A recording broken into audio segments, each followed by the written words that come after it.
हरिओम। आप सभी को हमारा मुस्कुराता हुआ नमस्कार। सुजस योग में आप सभी का मुस्कुराता हुआ स्वागत है। आज 21 जून अंतर्राष्ट्रीय योग दिवस की आप सभी को बहुत सारी मुस्कुराती शुभकामनाएं। प्यारे मित्रों, पिछले 20 दिन से हम लगातार आपके साथ जुड़े हुए हैं और नियमित हमने बहुत सारी योगिक क्रियाएं हमने सीखा, हमने योग आसन सीखे, हमने प्राणायाम सीखा और हमने ध्यान की एक पद्धति सीखी। इसमें क्या खासियत है कि हम चाहते हैं कि जो आज हमने 20 एपिसोड जो हमने सीखा उन सब का निचोड़ क्या होगा, आप ताकि आप नियमित जब उन सबको मिलाकर अभ्यास करेंगे तो आप शरीर से स्वस्थ और तंदुरुस्त रहेंगे। तो हमने गुल्फ नमन जो हमारे पैरों से संबंधित समस्याओं के लिए हमने किया था, और हमने साइकिल संचालन जो कहते हैं ना कि अच्छा खाना चाहिए, अच्छा पीना चाहिए, इसका मतलब अगर हमारा डाइजेस्टिव सिस्टम अच्छा होगा तो उसके लिए बेहतर है, तो हमने साइकिल संचालन सीखा था।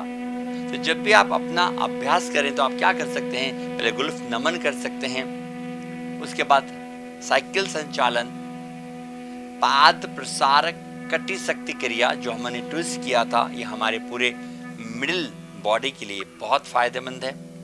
तब हमने आपसे चर्चा भी किया था, हमारे स्पाइन, इवन हमारी किडनीज, पैनक्रियाज और लीवर के लिए बहुत इफेक्टिव है। उसके बाद हमने किया था स्कंद चक्र। आजकल आपने देखा होगा कंधों की और गर्दन की समस्याएं, बिकॉज हम कॉर्पोरेट जगत में ज़्यादा कार्य करते हैं, या गाँव में भी हम गाँव में जो हम खेती का काम करते हैं, किसानी का काम करते हैं, तो हमारे कंधे मजबूत चाहिए होते हैं। उसके लिए हमने स्कंद चक्र क्रिया, वो बहुत ही इफेक्टिव है, एक सीक्वेंस।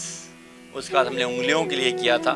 तो हमने कहाँ से शुरू किया, हमने पैर से शुरू किया, पेट पर आए, कमर पर आए, कंधे पर आए, फिर उंगलियों का हमने किया था। इसी तरह हमने गिरवा शक्ति विकासक, ताकि हमारे गर्दन के विकास के लिए भी हमने ये क्रिया की थी, और आँखों के लिए भी। अगर आप ये कंप्लीट सभी क्रियाओं को करते हैं तो हमारा शरीर हर तरह से स्वस्थ रहता है। तो छोटी छोटी चीज़ों को मिलाकर हमने संपूर्णता की तरफ हम लोग गए। इसी प्रकार हम लोगों ने, प्यारे मित्रों, शरीर तो हमारा बहुत अच्छा है, और कुछ आसन हमने किए थे जिसमें हमारा स्पाइन की लिबरेशन होना चाहिए, तो उसके लिए हमने ताड़ासन का अभ्यास किया था, है ना। साथ में हमने साइड बेंडिंग पोज हमने की थी, जिसमें हमारा स्पाइन साइड में बेंड होगा तो हमारा स्पाइन स्वस्थ रहेगा। उसी उपक्रम में हमने एक वक्रासन, ट्विस्टिंग पोज, क्यों कि हमारा स्पाइन का खुराक है। जब हम मेरुदंड की बात करता हूं तो हम कोई भी गेम्स खेलते हैं, डांस, एरोबिक्स, जुम्बा, किसी भी तरह का हम खेल, इवन स्विमिंग भी हम करते हैं, तो क्या नहीं, हम उतना स्पाइन का ध्यान नहीं रख पाते। तो आप कुछ भी करिए, लेकिन स्पाइन के 5 आसन करने बहुत अत्यंत अनिवार्य है हर एक आदमी के लिए, चाहे वो गांव में हो, चाहे वो सिटी में हो, चाहे कहीं भी हो, चाहे ऑफिस में हो, चाहे हम किसी भी तरह का वर्कआउट करें, दैट्स वेरी इंपॉर्टेंट। उसी के उपलक्ष्य में हमने क्या क्या सीखा था, ताड़ासन, उत्थित त्रिकोणासन, वक्रासन, ट्विस्टिंग पोज, और आगे झुकने में उत्तानासना। ये 4 हमारे स्पाइन के लिए बहुत महत्वपूर्ण है। और बैक बेंडिंग के लिए हमने अर्ध चक्रासन भी हमने सीखा था, ताकि हमारा बैक बेंडिंग भी अच्छा हो। साथ में कंसंट्रेशन, सभी चाहते हैं ना कंसंट्रेशन लेवल बढ़ना चाहिए, है ना। उसके लिए हमने क्या किया था, उसके लिए हमने वृक्षासन, ट्री पोज हमने सीखा था। ये सीक्वेंस बहुत महत्वपूर्ण है सभी के लिए। सो हमारा तन तो बहुत अच्छा हुआ, मन का क्या। आजकल आप देखिएगा सब लोग या तन से स्वस्थ हैं, लेकिन आजकल के जो लाइफस्टाइल है, जो जीवन शैली, उसमें हम शरीर से ज्यादा मन से परेशान हैं। मन हमारा भाग रहा है और तन एक जगह बैठा है। तो मैं क्या बोलता हूं, मन एक जगह बैठना है, तन भागना है, तभी तन स्वस्थ रहेगा, है ना। जब आइडियाज आना है तो आना है, जैसे वो कंप्यूटर में हम बैठते हैं ना, तो कौन सा विंडो कब खोलना है, जिसको खोलना है उसी के बारे में जानते हैं। तो हमारा मन भी वैसा होना चाहिए कि जब हमको जिस चीज की जरूरत हो वो सामने आ जाए।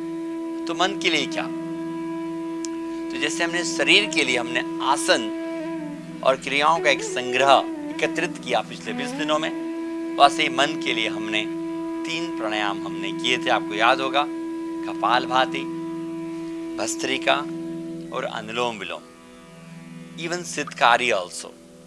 यहाँ बहुत फायदेमंद है। आप कहेंगे कैसे? देखिए, अगर हम आपको बोलें खाने से भी ज्यादा पावरफुल क्या है, आपको मालूम होगा, अगर हमको खाना खाने को नहीं मिले हम कितना दिन जीवित रह सकते हैं? 15 से 20 दिन। कुछ जैन साधु मुनियों को छोड़ दें, लाखों में एक होते हैं जो 2-3 महीना भी बिना खाए रहते हैं, ऐसा सुनने को मिलता है। तो जनरली मेडिकल टर्म्स में ऐसा कहा जाता है कि अगर 15 से 20 दिन तक हमें खाना नहीं मिले तो हम मर जाएंगे, हमारा शरीर हमारा साथ छोड़ देगा। सो प्यारे मित्रों, सोचो पानी पीने को नहीं मिले तो कितना दिन वी कैन सर्वाइव, कितना दिन जीवित रह सकते हैं मेरे ख्याल से। या मेडिकल टर्म्स से, मेडिकल फीचर्स के हिसाब से 5 से 7 दिन अगर हमको पानी पीने को नहीं मिलेगा तो हम मर जाएंगे। बस कुछ एक गिने चुने लोग हों वो अलग बात है, मैं मेडिकल टर्म्स में बताता हूँ। अगर आपको श्वास लेने को नहीं मिले हम कितना दिन जीवित रह सकते हैं? Can you tell? बता पाएंगे आप? मेरे ख्याल से हाल 3 से 4 मिनट।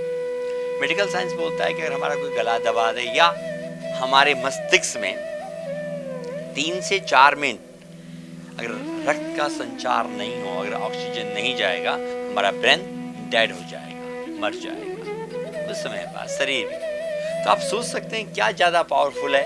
खाना, which is a more powerful energy in our body, food, water और एयर। आप मतलब समझ गए होंगे कि एयर इज वेरी पावरफुल। इसलिए हमने कोविड के समय पे देखा ना, कहते थे प्राण तत्वों के लिए बढ़ाने के लिए, ऑक्सीजन के लिए हम सिलेंडर ढूंढते थे, कहाँ मिलेगा। तो मैं बोलता हूँ हमारे शरीर में भगवान ने 2-2 सिलेंडर दे रखे, उनको अच्छी तरह से भरना और खाली करना। मतलब प्राणायाम का मतलब होता है प्राण का आयाम, उसके लेंथन, उसको बढ़ाना। तो हमने उसके लिए कपालभाति, भस्त्रिका और अनुलोम विलोम और सिद्धकारी का अभ्यास किया। इसको आप नियमित आप रूटीन में लाएं। हमने जब पिछले वीडियो में बताया था 4 से 5 मिनट कपालभाति, 4 से 5 मिनट भस्त्रिका, 4 से 5 मिनट अनुलोम विलोम और सिद्धकारी तो सदाबहार है, वो गर्मी में ही कर सकते हैं। अभी गर्मी का मौसम चल रहा है, उसको करके आप अपने आप को ठंडा ठंडा कूल कर सकते हैं। तो आप कुछ भी करें, लेकिन ये जो 15 मिनट का सीक्वेंस है अपने जीवन में जरूर लाइए। With in you can feel differences, with in 10 दिन में आप उसका प्रभाव दे सकते हैं। सो हम बोलते हैं तन मन, तीसरा क्या बोलते हैं? धन। अरे नहीं प्रभु, धन नहीं, आत्मा। तो आत्मा के शुद्धिकरण के लिए क्या करेंगे हम लोग? ध्यान। तो पिछले वीडियो में हमने ध्यान के बारे में, कौन सा? मुस्कुराहट और ध्यान के बारे में चर्चा किया था। तो इस सारे सीक्वेंस को आप करेंगे तो हमने जो एक मुहिम छेड़ा था DIPR के माध्यम से जन जन तक पहुंचाने का, उसका पूरा लाभ हमें मिलेगा। आप सभी का बहुत बहुत आभार। पिछले 21 दिन से हमारे साथ लगातार जुड़े हुए हैं और आज वापस से आप सभी को अंतर्राष्ट्रीय योग दिवस की बहुत सारी मुस्कुराहट शुभकामनाएं। बस हम ये कहना चाहेंगे कि ये सिर्फ 21 जून तक सीमित नहीं है। अंतर्राष्ट्रीय योग दिवस एक दिन नहीं होना चाहिए, हर रोज ही हमारे जीवन में होना चाहिए। हम बोलते हैं ना, हम किसी को बदल नहीं सकते, लेकिन योग करने से हम सबको बदल सकते हैं। तो आप सब नियमित योग करें। आप सभी का बहुत बहुत आभार। आप सब खुश रहें, मस्त रहें और आनंदित रहें। वापस से आप सभी को हमारा मुस्कुराता हुआ नमन।